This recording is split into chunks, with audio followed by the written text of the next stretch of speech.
During the horrific and first bloody battle and sack of Tumbleton, the market town was betrayed by those who were supposed to defend it, the likes of Sir Ulf the White and Sir Hugh the Hammer, the Dragonseeds, who had swapped sides from the Blacks to the Greens. Their dragons Vermithor and Silverwing burnt the town to ashes. The Greens then sacked the town and executed any Black supporters who survived and surrendered. Sir Hobbit Hightower was the most senior Hightower remaining in the Green Army, as his cousin Lord Ormond Hightower had been killed in the previous Battle of Tumbleton. Ulf and Hugh were reluctant to help Daeron the Daring advance towards King's Landing. Lord Unwinpeak wanted to wait until the Greens had been reinforced by Lord Boris Baratheon's Stormlanders, while Hobbit Hightower desired to retreat to gather supplies from the Reach. The Greens' inaction at this time caused their great host to slowly dissipate through desertion and disease. After news reached them of the unrest in King's Landing against the rule of Queen Rhaenyra Targaryen,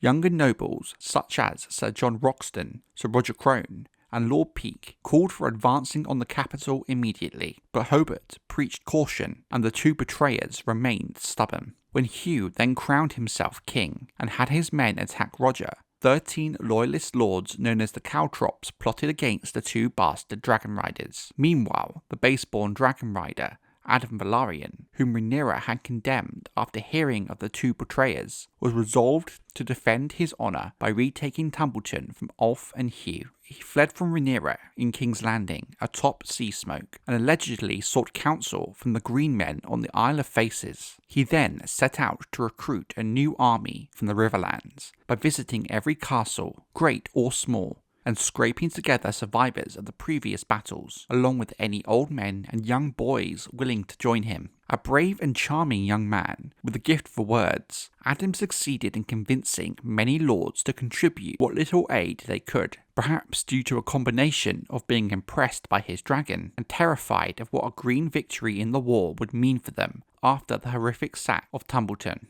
Sababa Verpin, widowed lady of the twins, whose husband, Lord Frey, had died fighting in a battle by the lakeshore, was now also joined by her father and brothers. Hugo Vance, the new lord of House Vance of Wayfarer's Rest, after the desertion of Tristan Vance at the Battle of the Red Fort, came with 300 of his own men, plus Black Trombo's company of Meerish sellswords. Most notably, however, House Tully finally joined the war, having sat out thus far with its army at full strength and fresh. Seasmoke's arrival and the fate of Tumbleton had finally convinced the reluctant Elmo Tully to end their neutrality against the wishes of his bedridden grandfather, Lord Grover Tully. Altogether, Addam assembled a new army nearly 4,000 strong. From the viewpoint of the Greens, however, the Second Battle of Tumbleton came from nowhere and was utter chaos, as told by those few who managed to make it out alive. On the day on which the bloody Caltrops had decided to enact their coup against Ulf White and Hugh Hammer, the Greens in Tumbleton were awakened in the night by the sounds of battle and the roars of dragons. The dragon that had come swooping down from the sky from nowhere was Seasmoke and Addam Velaryon, determined to prove not all bastards need to be turncloaks. How better to achieve that by retaking Tumbleton from the two betrayers whose treason had stained him. The great host of Greens encamped about the walls of Tumbleton outnumbered the attackers, but they had long been in one place. The discipline had grown lax. The death of Lord Ormond Hightower had left them without a leader, and the lords who wished to command in his place were at odds with one another. So intent were they upon their own conflicts and rivalries that they had all forgotten their true foes, and the purpose of their march. Sir Addam's night attack took them all completely unawares. Before the men of Prince Daeron's army even knew they were in a battle, the enemy was amongst them, cutting them down as they staggered from their tents, as they were saddling their horses, struggling to don their armour, and buckling their sword belts. Most devastating of all was the dragon. Seasmoke came swooping down again and again, breathing its hot flame. 100 tents were soon afire, and even the splendid silken pavilions of Sir Hobbit Hightower, Lord Unwinpeak, and Prince Daeron himself were nothing more than smoking ashes. Nor was the town of Tumbleton reprieved, however. Those shops and homes and the septs that had remained, that were spared by the fire the first time, were now engulfed by dragon flame. It is said that Prince Daeron Targaryen was in his tent asleep when the attack began. Ulf White was inside Tumbleton, sleeping off a night of drinking at an inn called the Bawdy Badger that he had taken for his own. Hard Hugh Hammer was within the town walls as well, in bed with the widow of a knight he had slain during the first battle. All 3 dragons were outside of the town, in a field beyond the encampment, a key factor that would play into the battle. Though attempts were made to wake Off-White from his drunken slumber, he proved impossible to rouse. Infamously, he rolled under a table and snored through the entire conflict. Hugh Hammer was quicker to respond. Half-dressed, he rushed down the steps to the yard, calling for his warhammer and his armour and a horse, so he might ride out and mount Vermithor. His men rushed to obey, even as sea smoke set the stables ablaze. But Lord John Roxton had claimed Lord Footley's bedchamber, along with Lord Footley's wife, and was already in the yard waiting for him. When he spied Hard Hugh, Roxton saw his chance, and said, "Lord Hammer, my condolences." Hammer turned, glowering.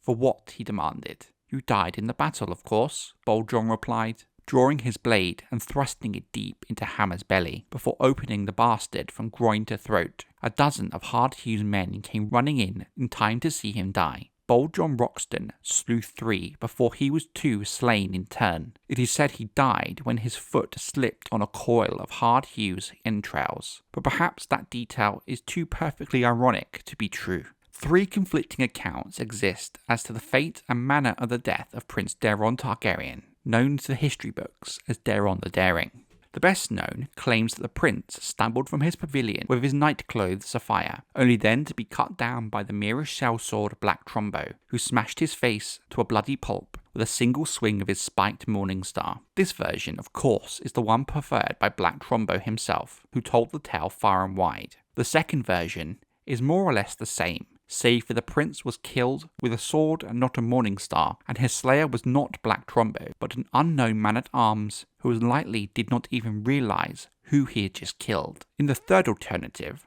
the brave boy, known as Daeron the Daring, didn't even make it out of his tent at all, and died when his burning pavilion collapsed upon him. This is the version that is preferred in Grand Maester Munkin's true telling. In the skies above Tumbleton, Addam Velaryon could see the battle turning into a rout below him. 2 of the 3 enemy dragon riders were now dead. He would have had no way of knowing that. He could doubtless see the enemy dragons below, however. Unchained, they were kept beyond the town's walls, free to fly and hunt as they would. Silverwing and Vermithor often called about one another in the fields south of Tumbleton, whilst Tessarion slept and fed in Prince Daeron's camp. Dragons are creatures of fire and blood, and all 3 roused as the battle bloomed around them. A crossbowman lay fly a bolt at Silverwing, and 2 mounted knights closed on Vermithor with sword and lance, hoping to dispatch the beast whilst he was still half asleep on the ground. They paid for that folly with their lives. Elsewhere on the field, Tessarion threw himself into the air, shrieking and spitting flame,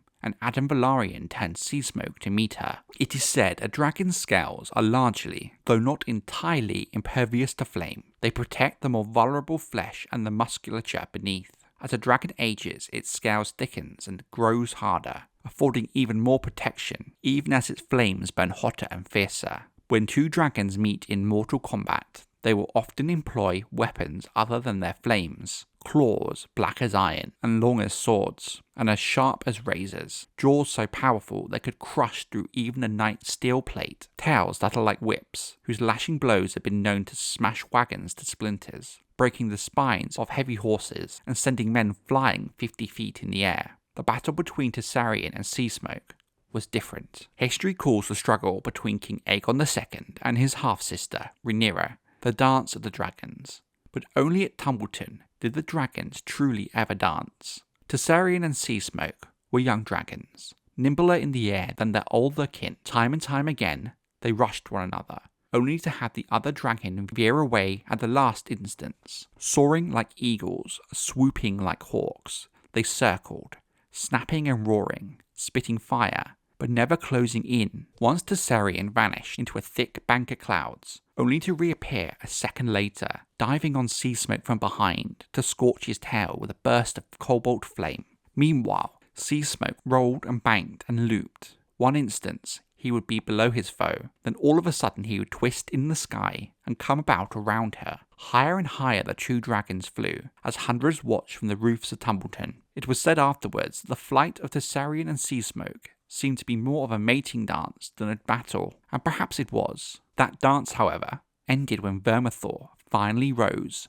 roaring into the sky. Vermithor was almost 100 years old, and as large as the two young dragons put together. The bronze dragon, with great tan wings, was in a rage as he took flight, with blood smoking from a dozen wounds. Riderless, he knew not friend from foe, so he loosed his wrath on all, spitting flame to the right and to the left, turning savagely on any man who dared to fling a spear in his direction. Lord Piper and Lord Deddings, seated together atop a low rise, burned with their squires, servants and sworn shields, when Vermithor chanced to take a note of them. An instant later, sea smoke fell upon him. Alone of all four of the dragons on the field that day, Sea Smoke had a rider. Sir Addam Velaryon had come to prove his loyalty by destroying the two betrayers and their dragons, and here was one of them beneath him, attacking the men who had joined him for this fight. He must have felt duty-bound to protect them, though surely he knew, in his heart, that Sea Smoke could not match the older dragon. This time, there was no dance, but a fight to the death. Vermithor had been flying no more than 20 feet above the battle,